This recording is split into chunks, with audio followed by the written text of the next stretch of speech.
Hola, por estos días se cumplen los 50 años del concierto de Woodstock, que marcó un momento fundamental para una generación, no, para varias generaciones, para toda una época, para la época de los años 60 de la lucha por una serie de cambios que se soñaba que se podían dar.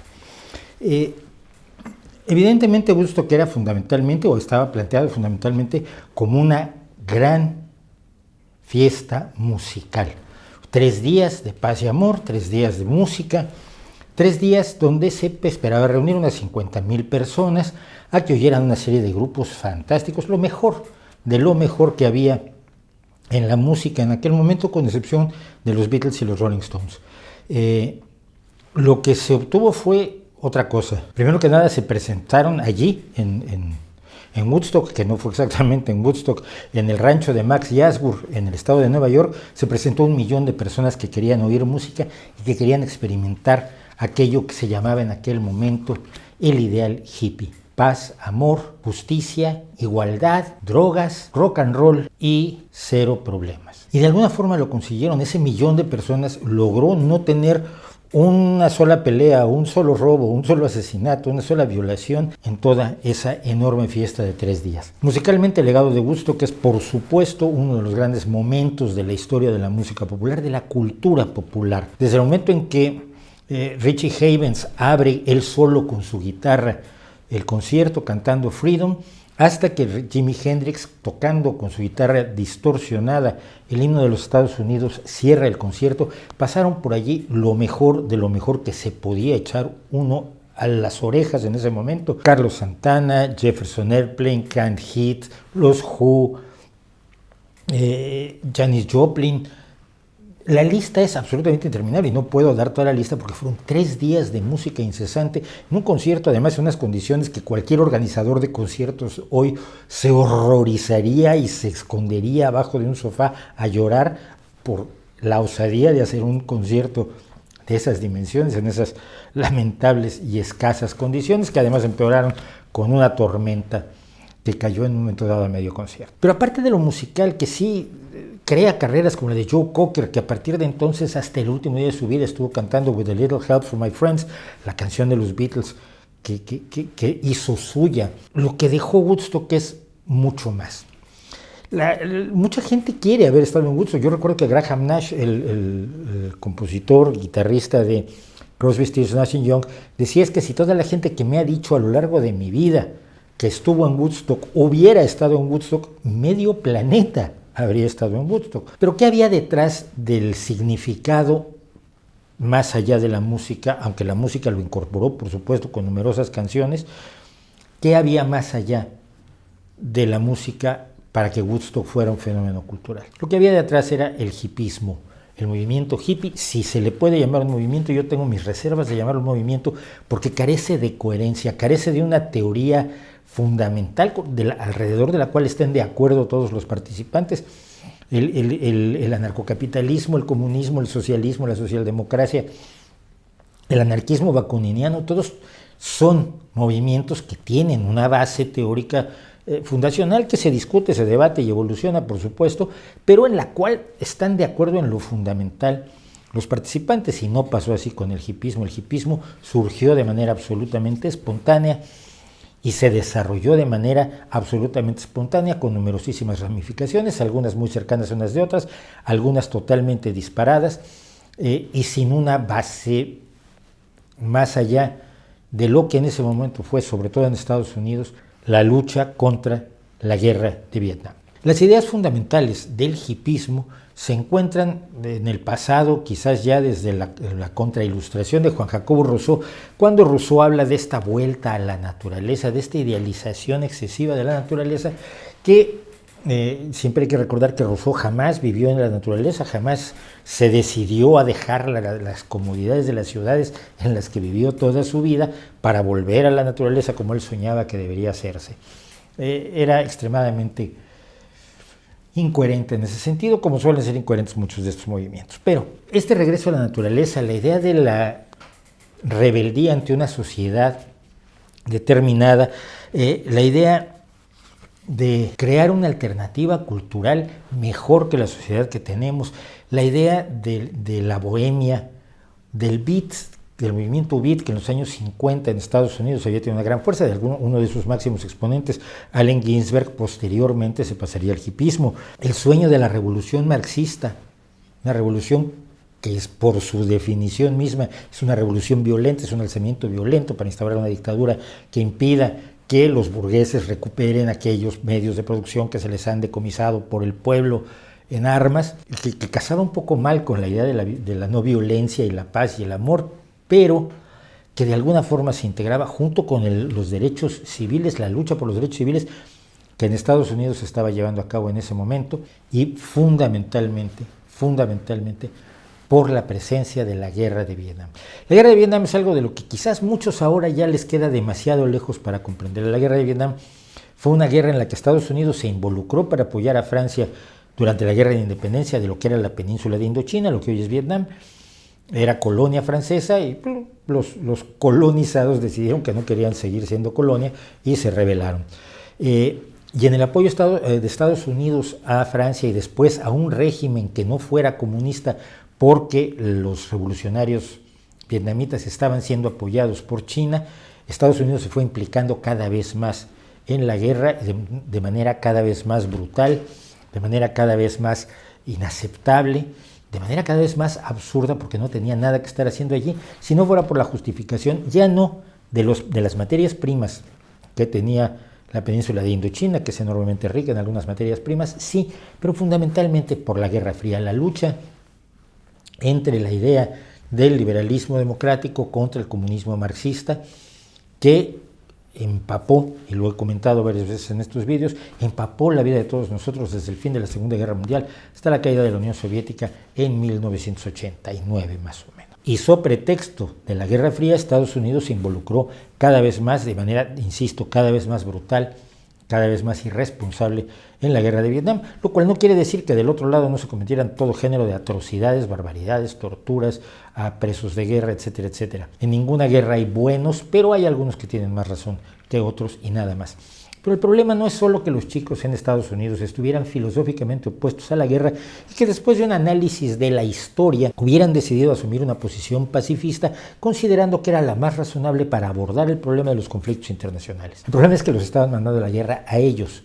En Estados Unidos había una conscripción obligatoria. A partir de los 16, 17 años de edad, tú podías recibir en cualquier momento una carta donde se te informaba que a partir de este momento eras un soldado del ejército estadounidense, que tenías 1 o 2 o 3 semanas para presentarte en un lugar determinado, en un campo militar determinado, donde recibirías 6 semanas de instrucción básica. Pregúntale a cualquiera que sepa algo de ejércitos, milicia, etcétera. En 6 semanas no se convierte una persona común y corriente en un soldado.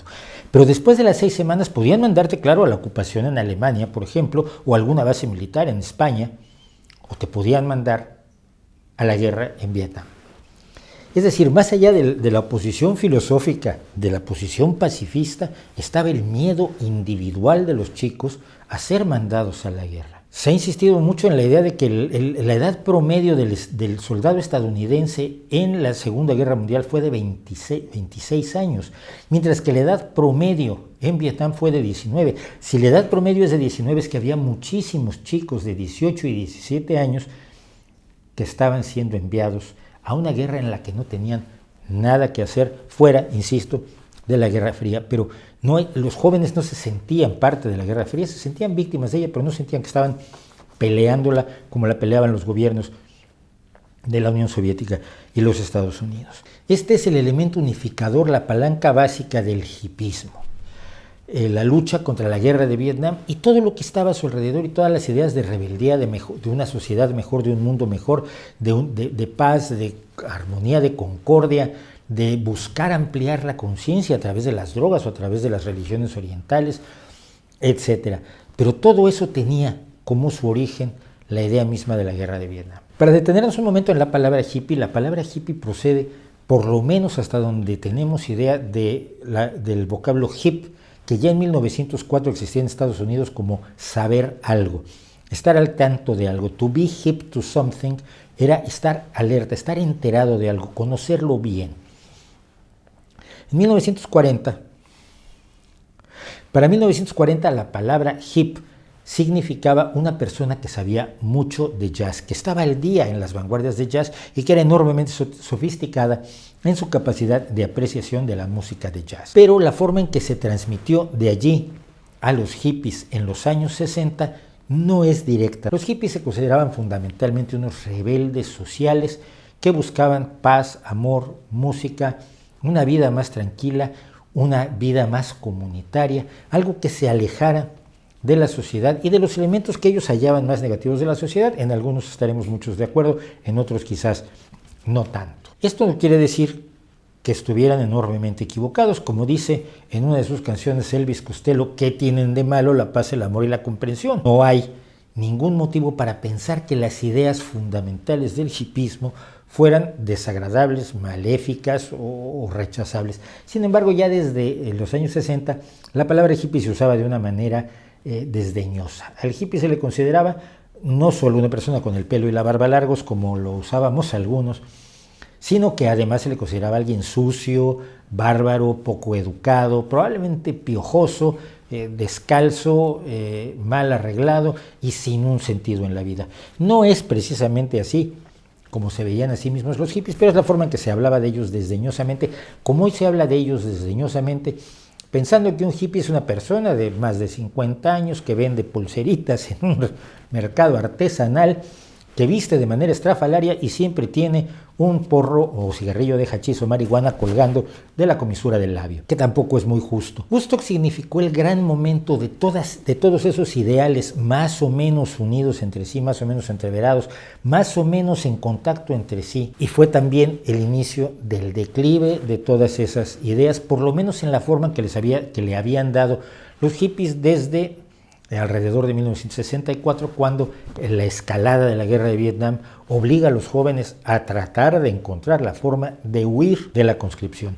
Si usted puede, ver la película Her de Milos Forman, que precisamente cuenta la historia de un chaval de pueblo que va a San Francisco a pasar unos días precisamente durante el verano del amor, antes de ir a su entrenamiento básico, y se encuentra con esos hippies maravillosos, irrespetuosos, irresponsables, libres, alegres, hermosos y llenos de colorido, y confronta su vida con ellos. Es una película extraordinaria, se la recomiendo enormemente. A partir de allí las cosas fueron a peor.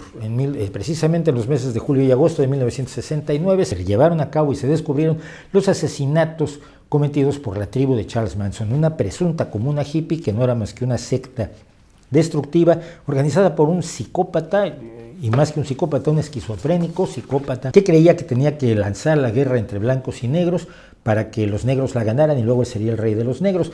No le busque lógica, porque no la tiene. La mente esquizofrénica funciona así, y esa era la lógica de Charles Manson, pero su enorme carisma llevó a que un grupo de jóvenes, sobre todo chicas, se creyeran sus sueños, sus profecías, y decidieran asesinar a personas inocentes, a la pareja Tate LaBianca y Sharon Tate y sus amigos durante una cena que tenían. Sharon Tate además embarazada, y que fueron asesinados brutalmente a través de signos como pintar cerdos en la pared con la sangre de las víctimas, algo verdaderamente escalofriante. Trataban de hacer creer que estos asesinatos habían sido cometidos por negros para iniciar esta guerra racial. Para fines de 1969 ya habían sido descubiertos los asesinos, la familia que se llamaba de Charles Manson, que era el nombre de su secta, lo cual afectó enormemente el prestigio y la forma en que los vecinos consideraban a todas las comunas hippies alrededor. Si en agosto es el concierto de Woodstock, en diciembre se produce el concierto de Altamont, organizado por los Rolling Stones para terminar su gira. Ya que no habían estado en Woodstock, deciden hacer su propio concierto con resultados feroces. De una manera absolutamente incomprensible, los Rolling Stones deciden encargarle la seguridad del concierto de Altamont a los Hells Angels, una organización criminal de motociclistas, de moteros, que finalmente devino en el asesinato de un joven de 18 años, joven negro además, Meredith Hunter, a 6 o 7 metros del escenario donde en ese momento estaba cantando Mick Jagger. Por cierto, el mito de que estaban cantando Sympathy for the Devil es falso, estaban cantando Under My Thumb en ese momento. Ya que estamos en esto, aclaremos la trivia. Entre Manson y Altamont, el sueño terminó radicalmente. En 1970 además se anunciaría la disolución de los Beatles, Y mucho de la idea del hipismo se fue degradando, denigrando y olvidando. Las comunas que se habían aislado de la sociedad para crear una sociedad perfecta donde todos fueran iguales, resultó que tenía algunos problemas. El primero de ellos era que necesitaban a la sociedad a la que rechazaban. Y es que mire usted, ya sean anarcocapitalistas o sean experimentos de comunas religiosas o comunas sociales o socialistas de distintos tipos, todos los intentos de aislarse de la sociedad han descubierto con horror que necesitan a la sociedad. Desde los hijos de Ayn Rand, que consideran que su individualismo es tal que no necesitan tener ninguna relación con la sociedad, ni le piden ni le dan nada a la sociedad, y luego descubren que la necesitan desesperadamente. Lo mismo le pasó a las comunas hippies y le pasó incluso a alguien que en 1969 se alejó de la sociedad porque detestaba el progreso y detestaba sus avances y detestaba todo lo que representaba la sociedad. Ted Kaczynski, el Unabomber, que durante los siguientes 20 o 30 años haría una campaña de envío de bombas por correo a profesores universitarios y a líneas aéreas, por eso el Unabomber, UN de universidades y A de líneas aéreas, mandaba bombas para expresar su rechazo a esta sociedad horrible que destruye la naturaleza. El problema es que para poder mandar sus bombas necesitaba el correo, las mandaba por correo aéreo, en aviones, los componentes los tenía que comprar en el pueblo, con el dinero, horrible dinero que le mandaba a su familia porque el tío no daba golpe. Es decir, esa idea de que uno puede aislarse de toda la sociedad resulta siempre fallida y resulta siempre en el ridículo. Me hace pensar con gran frecuencia en el ermitaño aquel de La vida de Brian, de Monty Python, aquel que no quería hablar, interpretado espectacularmente por Terry Jones. Ese fue uno de los problemas que enfrentó el ideal hippie. Y sin embargo, repito, sus valores esenciales valen mucho la pena todavía hoy. Y lo puedo decir cuando ya me corté el pelo y cuando ya a veces usé para vivir traje y corbata.